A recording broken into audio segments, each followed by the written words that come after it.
Pour bien s'entendre, il faut bien s'écouter. Rendez-vous sur M, la petite radio du Grand Maghreb.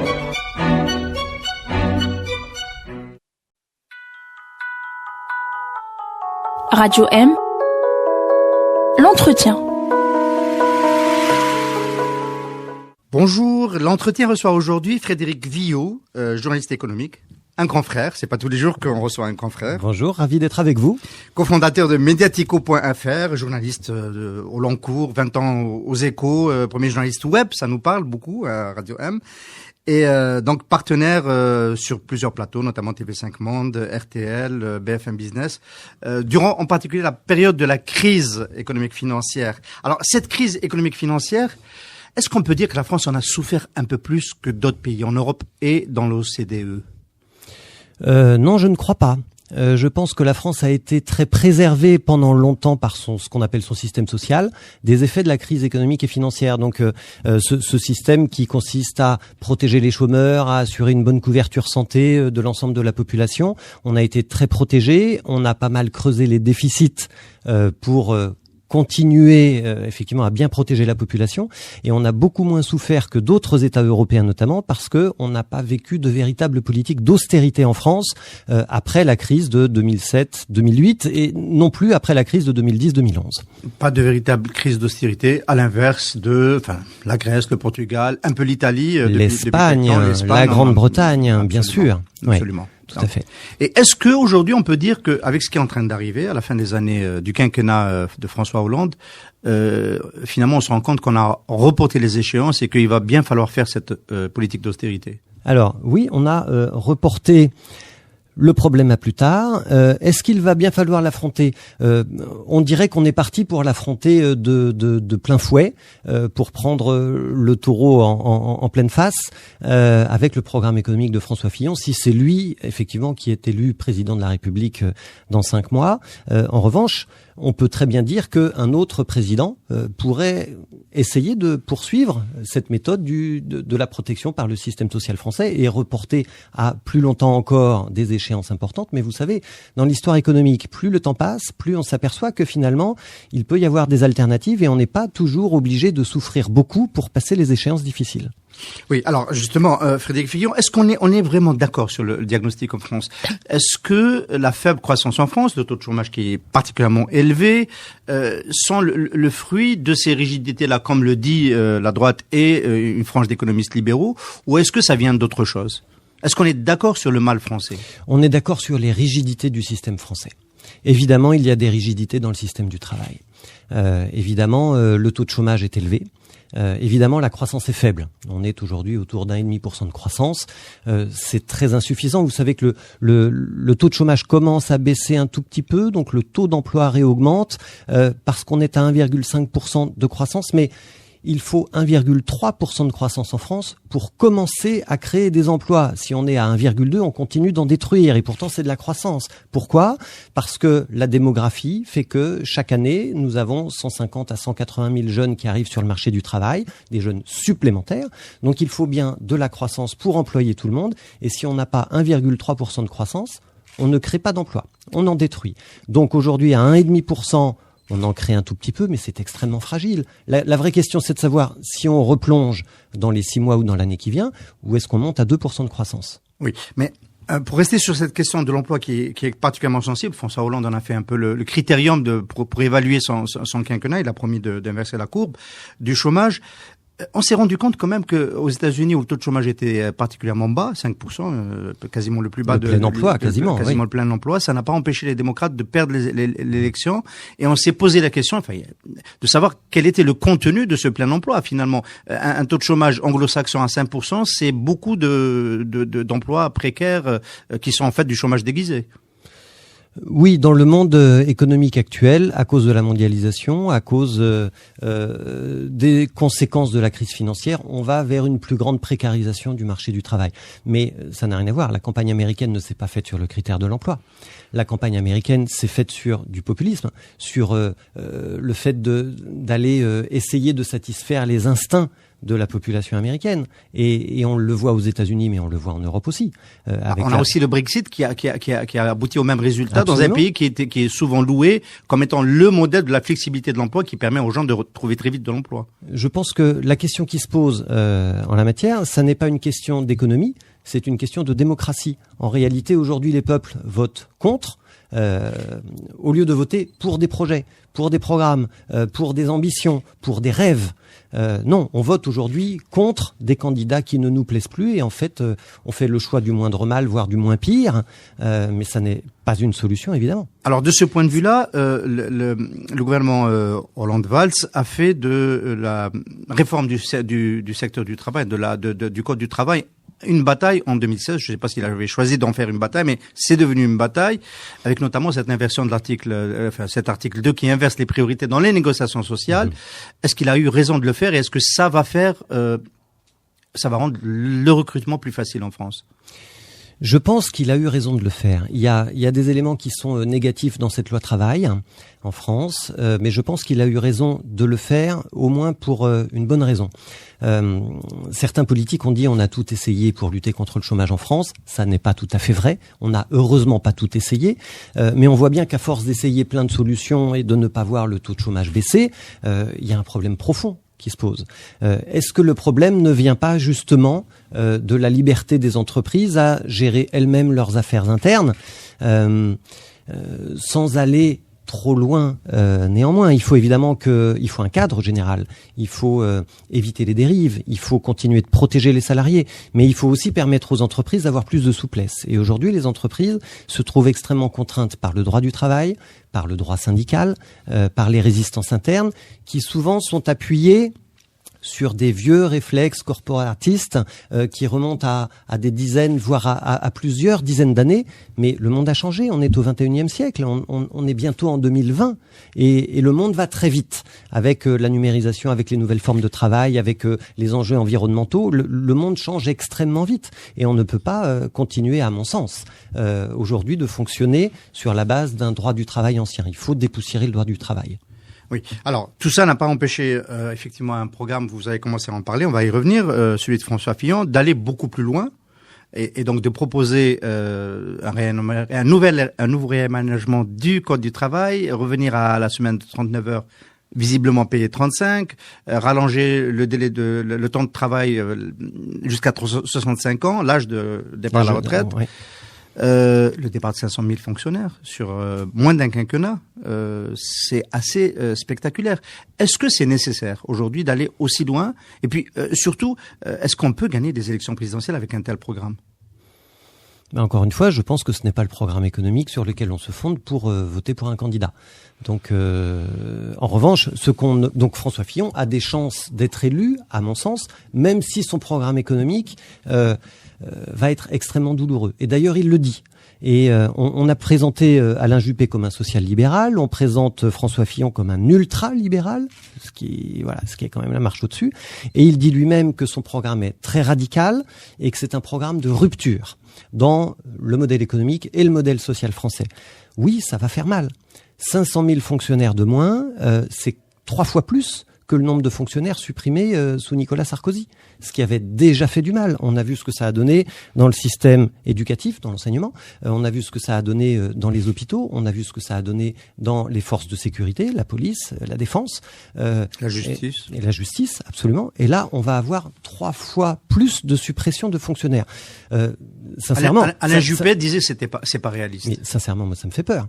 Je pense que la France va sortir en très mauvais état de cette situation-là. Et d'ailleurs, je ne suis pas sûr que François Fillon y arrivera, parce que la France va assez vite à aller dans la rue pour manifester sa colère. Et je pense qu'un programme de suppression de 500 000 postes de fonctionnaires, ça va forcément se finir, et très vite, dans la rue. Alors, la logique de ce raisonnement-là, c'est l'État ne peut plus continuer à assumer ces déficits-là.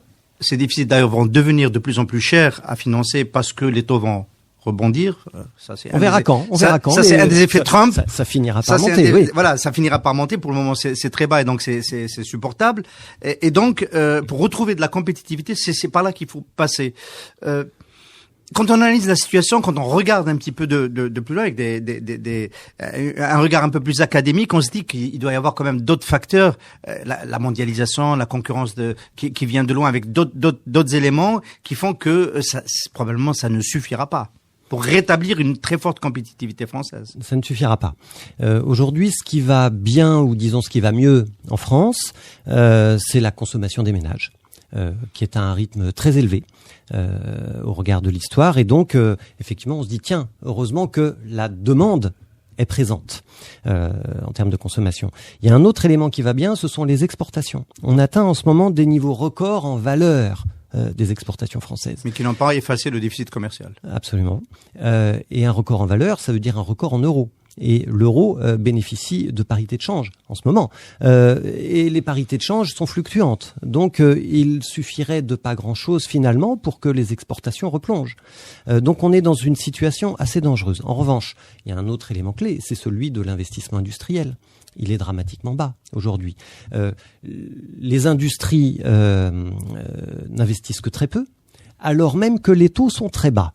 Que va-t-il se passer quand les taux vont remonter ? Les entreprises vont encore moins emprunter qu'aujourd'hui, elles vont encore moins investir, à moins qu'il y ait une politique forte de soutien à l'investissement industriel. En fait, ça, je ne le vois pas dans les programmes de François Fillon ou de la droite en général.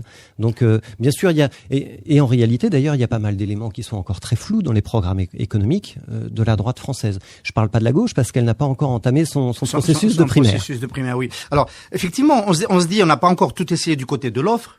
Donc François Fillon essaie de faire un pas de plus de ce côté-là, mais ailleurs on commence déjà à parler de relance par la demande et de relance budgétaire, parce qu'on est passé par une longue période où la conjoncture a été soutenue par les banques centrales, par l'argent quasi gratuit. Aujourd'hui, Donald Trump parle de 1000 milliards de dollars pour essayer de relancer l'activité aux États-Unis, notamment du côté des infrastructures. À Bruxelles, on se met à écouter à nouveau les voix qui proposent de revenir à la relance par le budget. À Bruxelles et à ce l'OCDE. type de solution, en France, ça va être très difficile quand on va la vague qui a amené Fillon à gagner les élections à droite. Les primaires à droite. Alors François Fillon n'est pas encore élu. Si Marine Le Pen devait être élue, je ne sais pas ce qu'elle ferait. Si la gauche miraculeusement devait garder le pouvoir, je ne sais pas ce qu'elle ferait. Si c'était François Fillon, effectivement, il n'est pas question qu'il lance un grand emprunt ou qu'il s'endette davantage. En revanche, ce qui est certain, c'est que le programme de François Fillon prévoit 100 milliards d'euros de dépenses publiques en moins. On a parlé tout à l'heure des suppressions de postes de fonctionnaires. Il prévoit aussi une baisse de la fiscalité d'à peu près 30 milliards d'euros net. Le résultat, ça va être que... Ménage plus entreprise. Absolument. Le résultat, ça va être que le déficit va réduire de 70 milliards à peu près en 5 ans. C'est en tous les cas un objectif qui s'est fixé. Ça veut dire 14 milliards de déficit en moins par an. Mais du coup, du déficit en moins, on sait que le déficit finance la croissance, parce que le déficit, c'est une façon d'investir. Évidemment, ça creuse les déficits, mais c'est une façon de trouver de l'argent pour le mettre quelque part là où il est utile. Et 14 milliards de déficit en moins, ça fait... D'après l'OFCE, l'Observatoire français des conjonctures économiques à Paris, ça fait 0,7% de croissance en moins chaque année. On peut rappeler que François Hollande a déjà réduit les déficits. Absolument. Si on fait 0,7% de croissance en moins chaque année, sachant qu'on est à 1,5% et qu'on commence à peine à recréer des emplois, on va tomber à 0,8% de croissance l'année prochaine ou dans 2 ans, et là on va continuer de détruire des emplois. Ça va pas permettre de faire baisser le chômage. Donc moi je ne pense pas que cette politique-là soit une politique qui serve ni à l'emploi, ni à la croissance. En revanche, une politique qui serait appuyée sur les déficits habilement maîtrisés, habilement investis sur des programmes qui sont utiles au développement des infrastructures françaises et du maillage du territoire et des nouvelles façons de faire de l'économie et du numérique et de la politique environnementale et de l'économie circulaire, là, effectivement, on aurait des marges de manœuvre intéressantes pour la croissance. Alors, pour aller dans cette direction, il faut négocier avec Bruxelles, il faut négocier avec Berlin. Est-ce qu'aujourd'hui, le climat est plus propice pour faire accepter ce type de politique? Je pense notamment au candidat de la gauche qui sera amené à le faire. Une politique de creusement des déficits, de stabilisation. Non, je ne suis pas sûr que le climat soit plus propice aujourd'hui. En revanche, ce qui est certain, c'est que l'Europe est très affaiblie aujourd'hui. Et donc, il faut probablement un petit peu plus de poigne politique pour faire passer ses idées, pour faire passer des projets de développement d'un pays. Et François Fillon, manifestement, a cette poigne-là. Et il n'aura pas le problème de négocier les déficits à Bruxelles de toute façon, puisque ça n'est pas sa politique. Ce dont on a besoin en réalité en France, mais dans tous les pays occidentaux, démocratiques et dans l'ensemble des pays du monde d'ailleurs, ce sont des hommes politiques qui savent conduire leur pays, qui ont une vision globale et qui savent précisément où emmener leur pays et comment l'y emmener. Et c'est pour ça que que la droite française a voté pour François Fillon, parce que vous regardez les différents candidats, pardonnez-moi, mais Alain Juppé finalement a fait preuve de faiblesse lors des derniers débats. François Fillon, pas du tout. Et c'est pour ça qu'il a remporté les 2 tiers des suffrages. Alors si on suit votre raisonnement, Frédéric Villon, parallélisme des formes, à gauche, dans un contexte comme ça, il faudrait que ce soit quelqu'un qui soit droit dans ses bottes, fort dans son programme, et c'est pas dans le PS qu'on va le trouver. Peut-être Montebourg. Ah, mais peut-être Manuel Valls, s'il était candidat. Allez savoir. Je pense qu'il a un profil qui ressemble à celui de François Fillon. Oui, mais si c'est pour en termes de charisme, si c'est pour conduire la même politique. Ah bah voilà. Alors mais vous m'avez parlé de la gauche. Alors je vais vous demander de quelle gauche parlez-vous? Alors le programme, on pense à Montebourg qui est une forme de patriotisme un peu à la Sanders aux États-Unis, patriotisme économique, j'entends, qui pourrait dans ce cas-là, de manière forte, proposer une grande politique qui repose un peu sur cette marge de négociation, sur des déficits subtils qui permettraient de maintenir la machine et surtout ne pas retomber à 8% de croissance avec la politique que propose, à 0,8%, pardon, avec la politique que propose François Fillon. Je pense que Arnaud Montebourg doit pouvoir en effet proposer des alternatives intéressantes et en tous les cas, il a la façon de s'exprimer pour convaincre. Pour incarner le projet, dit-on. Pour incarner le projet, peut-être pour endosser l'habit. Sauf qu'en réalité, aujourd'hui, il n'inspire pas confiance. Il est très très loin dans les intentions de vote, dans les sondages. Donc pour moi, ça n'est pas un candidat plausible aujourd'hui.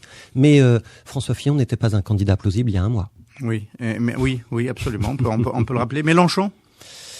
Ah non, Mélenchon, je pense que c'est beaucoup trop compliqué. Vous savez, Pierre Laurent, le secrétaire général du Parti communiste, avait souhaité promouvoir la candidature de Jean-Luc Mélenchon pour porter les couleurs du Parti communiste. Les cadres dirigeants du Parti communiste n'ont pas voulu, ils se sont opposés à leur secrétaire général et désormais la base du Parti communiste souhaite avoir Jean-Luc Mélenchon. Le Parti communiste est totalement divisé. Il y a des contradictions internes extrêmement fortes et je ne vois pas du tout comment Jean-Luc Mélenchon, qui en plus est assez crispant sur un certain nombre d'aspects, pourrait davantage incarner cette alternative. Frédéric Villot, il y a des économistes qui disent que pour la zone OCDE, pour les pays capitalistes matures, on est quand même rentré dans une phase de croissance molle sur plusieurs années. Oui, mais ça fait 10 ans qu'on le dit. Et c'est vrai depuis la crise de 2008-2009. Hein. Les États-Unis, on n'est jamais remonté. Le rebond n'a jamais été aussi faible qu'après cette crise-là. Est-ce qu'on ne peut pas le redouter quand même, qu'on soit rentré dans cette période pour les pays développés?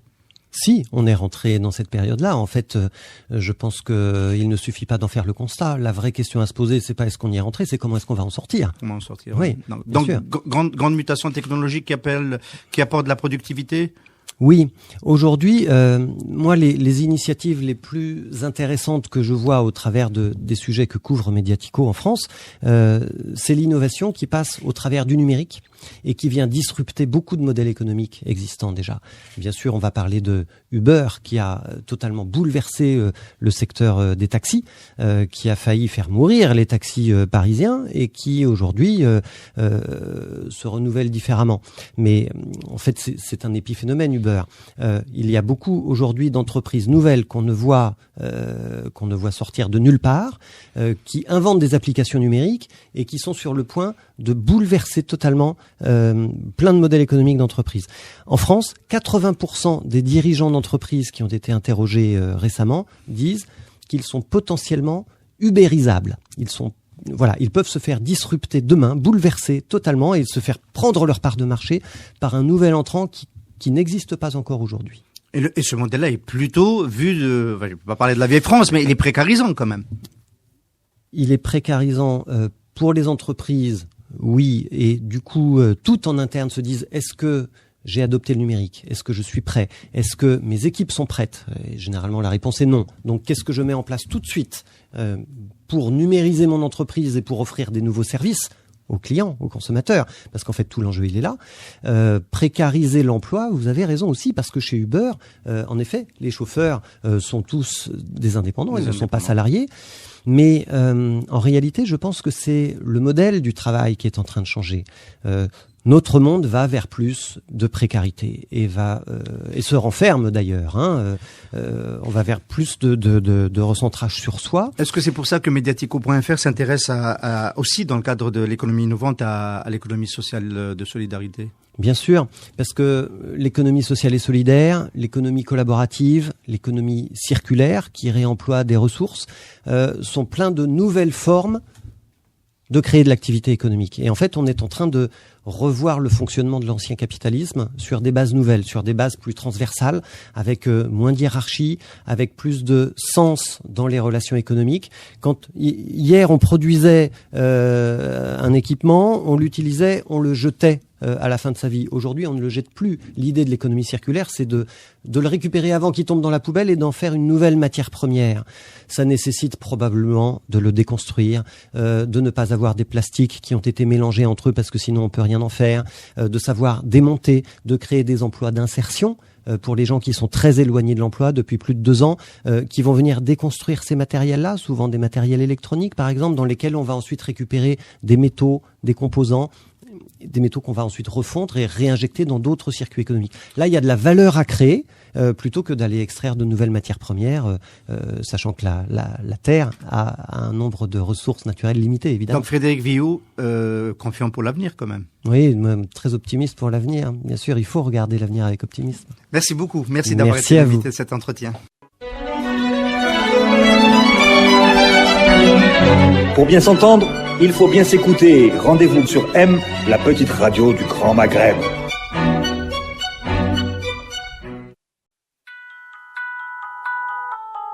Radio M, l'entretien.